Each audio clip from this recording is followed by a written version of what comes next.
20,000 feet above the English countryside. Midnight. No moon. Flight Lieutenant John Cunningham sits in the cockpit of his Bristol Beaufighter, watching a faint phosphorescent blip crawl across the primitive radar scope mounted to his right. 4 miles away, somewhere in the absolute darkness ahead, a German bomber is flying home from London. The pilot of that bomber believes he is invisible. He believes the night protects him. In 3 minutes, John Cunningham will kill him. The German will never see what hit him. He will never even know he was being hunted. This is the invisible war, and these are the forgotten aces who fought it. While daylight fighter pilots became household names, plastered across propaganda posters and newsreels, the night fighter pilots operated in complete secrecy. Their weapons were classified. Their tactics were classified. Even their existence was sometimes classified. But they were hunting in conditions that seemed to defy human capability, perfecting a form of aerial combat that required absolute mastery of skills most pilots never dreamed of attempting. Tonight, 70 years after their war ended, we're finally telling their story. The problem begins in the autumn of 1940. The London Blitz. Night after night, German bombers crossed the English Channel under cover of darkness, navigating by rivers and coastlines, dropping their payloads on British cities, then vanishing back into the black sky. The RAF has excellent day fighters, Spitfires and Hurricanes that dominated the Battle of Britain. But when the sun goes down, those fighters are worthless. A pilot in 1940 cannot fight what he cannot see. Ground-based searchlights sweep the sky, trying to illuminate the bombers for anti-aircraft gunners. But the bombers simply fly higher. Above 20,000 feet, the searchlight beams diffuse into useless glow. The Germans own the night. Early attempts at night interception are exercises in futility. Fighters take off and patrol designated areas, hoping to stumble across a bomber by sheer chance. The odds are astronomical. The sky at night is an ocean of darkness, and a bomber is a single invisible needle. Pilots report the profound psychological weight of flying for hours in pitch blackness, knowing an enemy aircraft could be 50 feet away, and they would never know it. Some pilots do get lucky. They catch a glimpse of exhaust flames, or see a bomber silhouetted briefly against distant searchlight glow.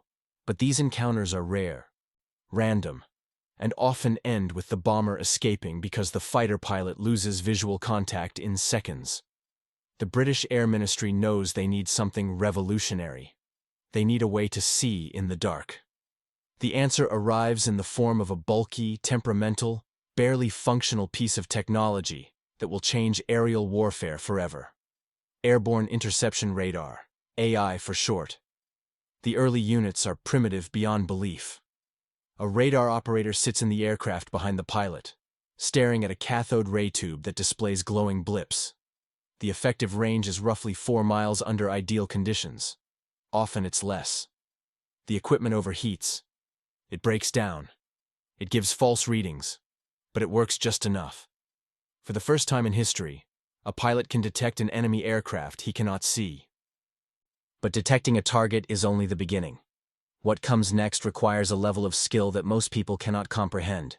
The pilot must fly on instruments alone, in total darkness, with no visual reference to the horizon, no sense of up or down except what his instruments tell him. Vertigo is constant.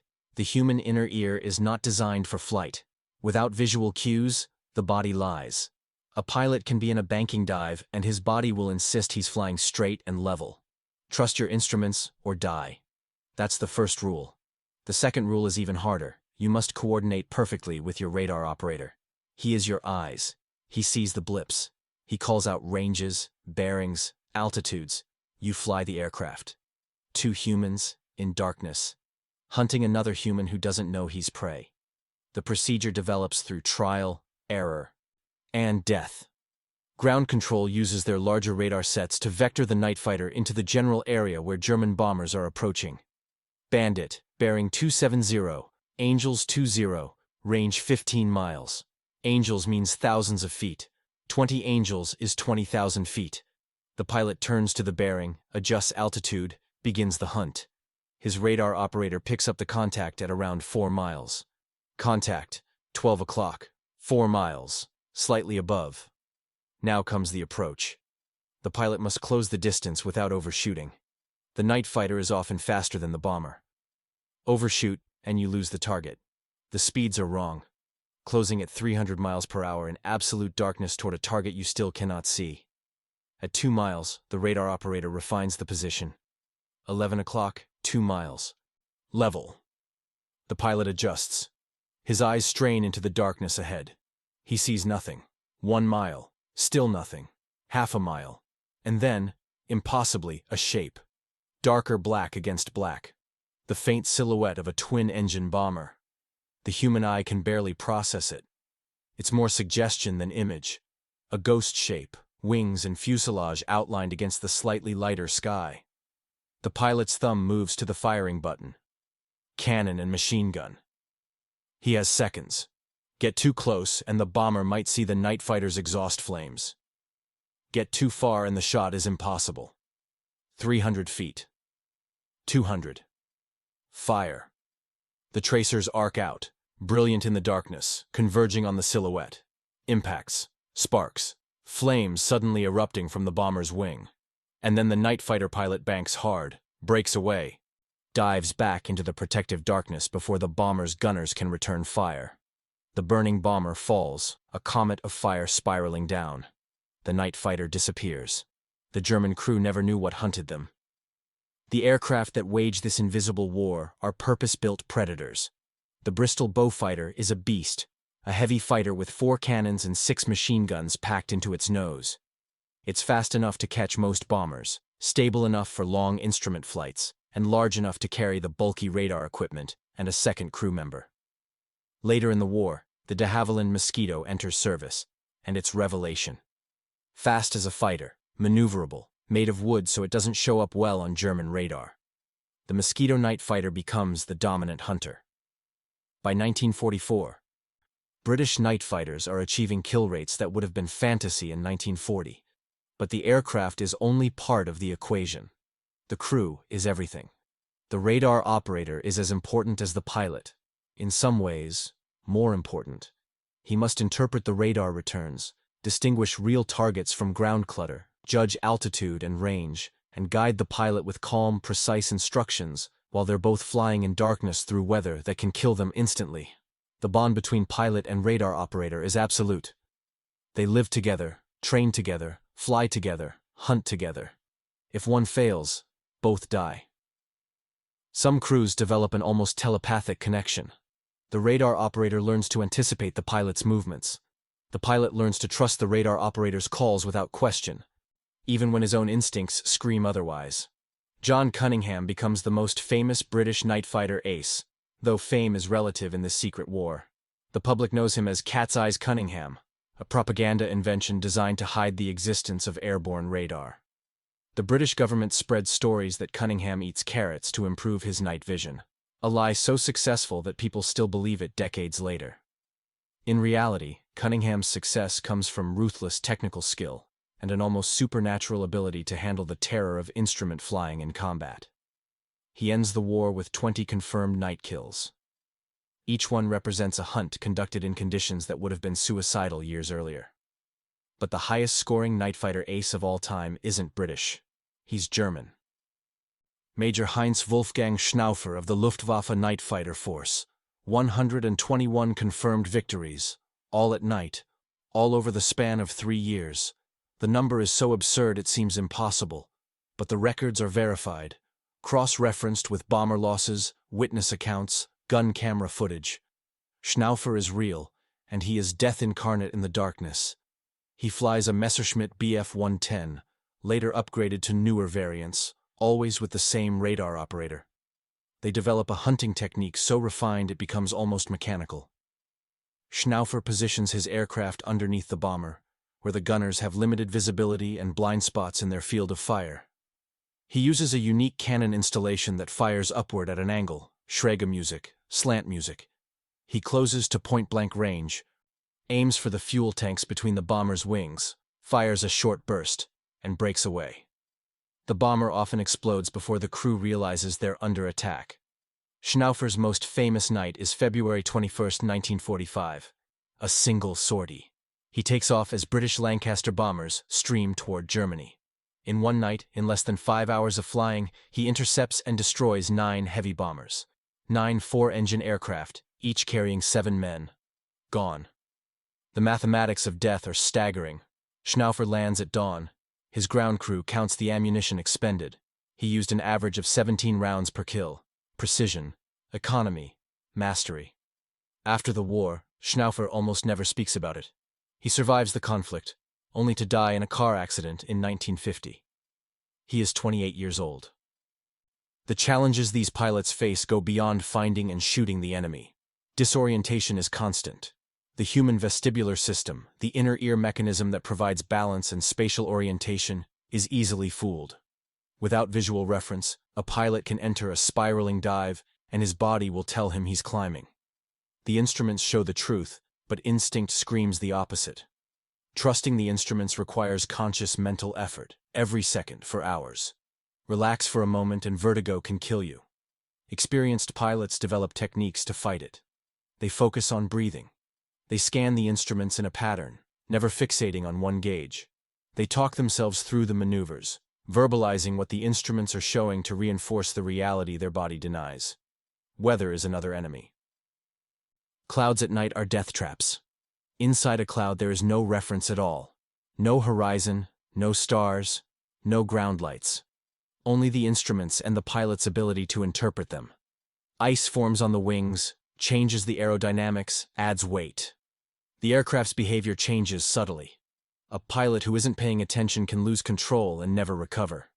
Thunderstorms are worse. Turbulence in darkness is disorienting beyond description. The aircraft is thrown around, climbs and drops hundreds of feet in seconds, and the pilot must maintain control, while his inner ear insists reality is something completely different from what's happening. Mechanical failures that would be manageable in daylight become fatal at night.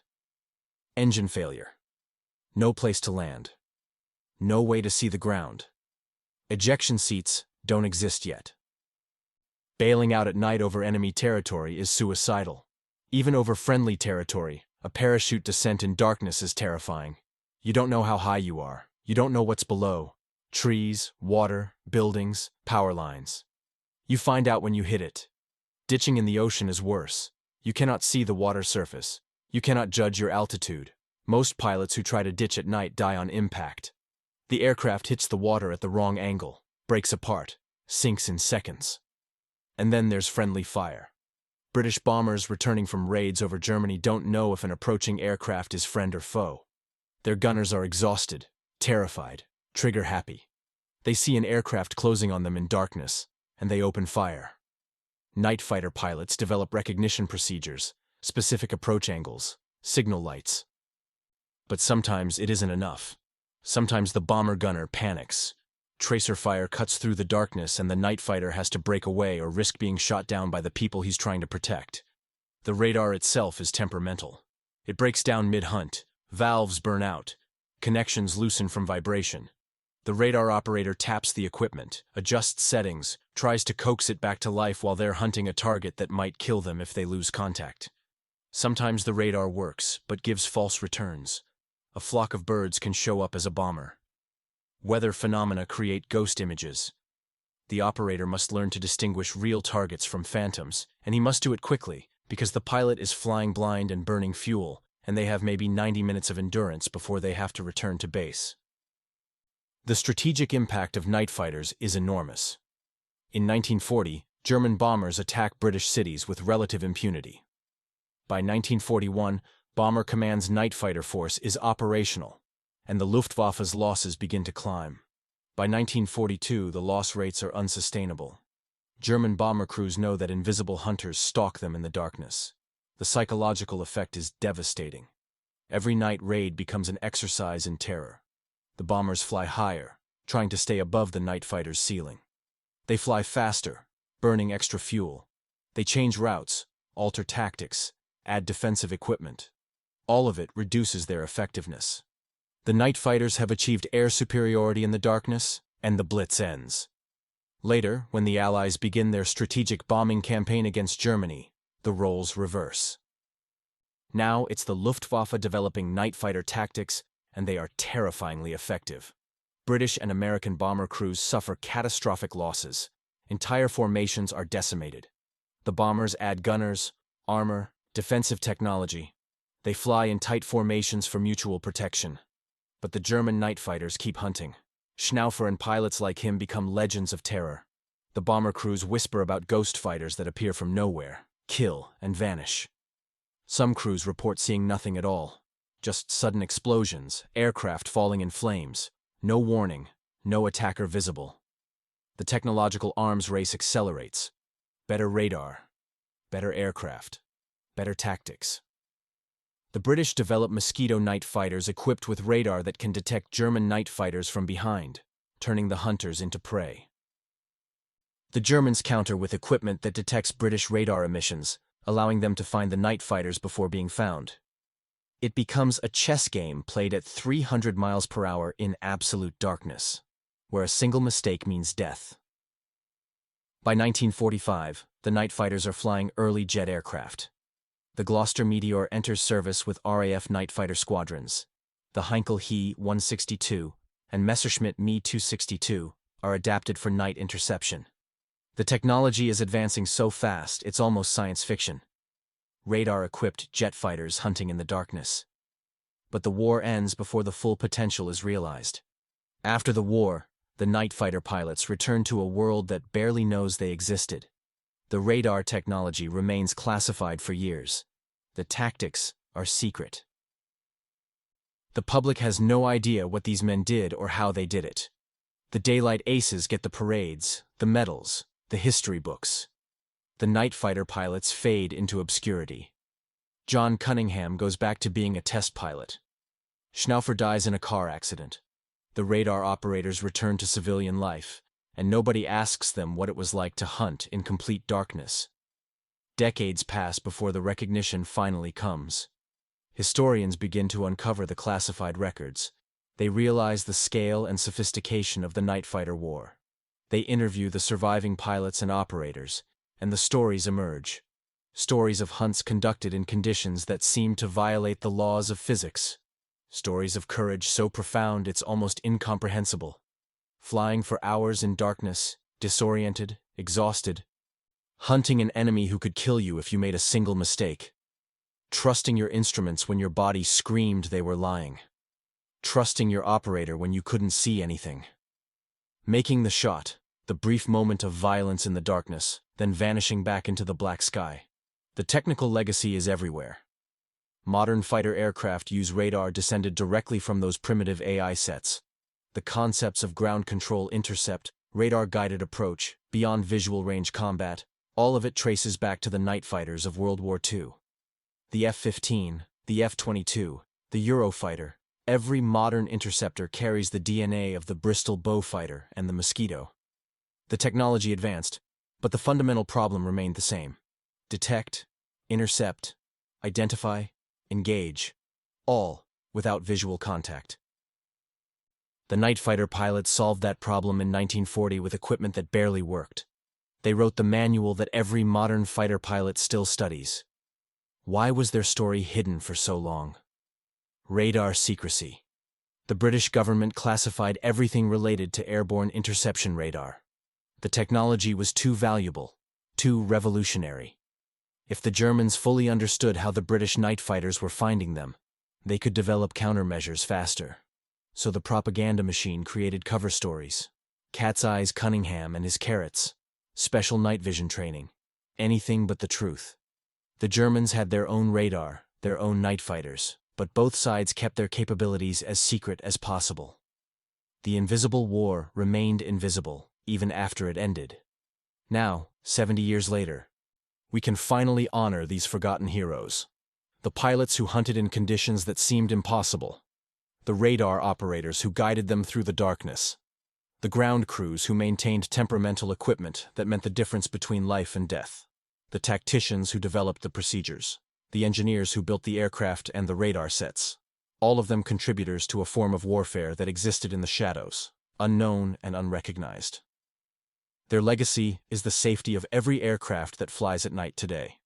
The systems that let commercial jets navigate in clouds and darkness trace back to those primitive radar sets.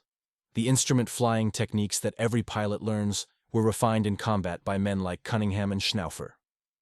The crew coordination procedures used in modern military aviation were developed by night fighter crews who had no choice but to trust each other completely or die. These were the invisible hunters, the forgotten aces, the men who owned the night sky when everyone else was blind.